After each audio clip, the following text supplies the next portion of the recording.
This lovable lug of a golden retriever is 8-year-old Simon, owned by the DiGeronimo family of Neptune City. Simon is not only a wonderful pet, but truly gives back to the community in many ways. The DiGeronimos own a barber shop that's attached to their home, and Simon is the official greeter. It doesn't matter whether you're 8 years old or 80, a full head of hair or follically challenged, Simon keeps everybody company.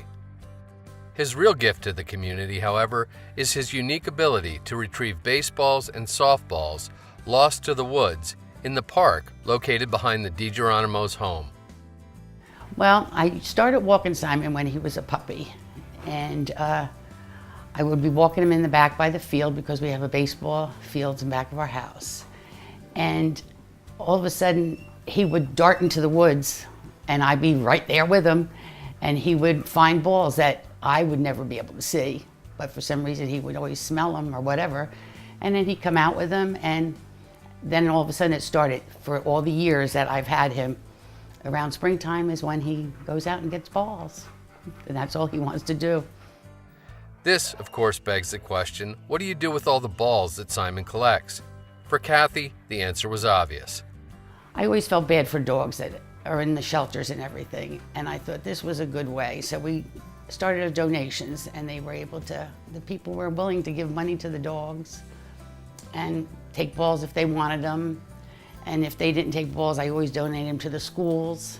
I mean, hundreds of balls over the years. But I said, it's been fun. He's been a good dog, and we had a good time with him.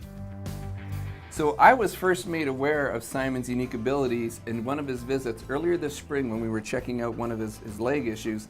And Miss DiGeronimo had brought in a newspaper clipping that showed what he'd done in the community with collecting of the balls. And obviously you've seen some of that work. And it doesn't surprise me that with his spirit and his love that he doesn't perform something like this and give back to the animals in the community in a charitable way, and he absolutely has that spirit. Right, buddy? Yes, you're a good egg. That's pretty high praise for one of the most laid-back Goldens you've ever seen. As soon as you call his name and he comes over to you, the first thing he does is just collapse on the floor and he turns upside down. And I says, and that's how he'll stay. We have more pictures of him upside down than him maybe sitting or standing up. But I says, he is such a funny dog, and he'll just lay there and he smiles and he just loves it. He really loves it. As long as aspiring young major leaguers keep hitting balls out of the park, Simon will be there to retrieve them and give them back to the community, either directly or indirectly.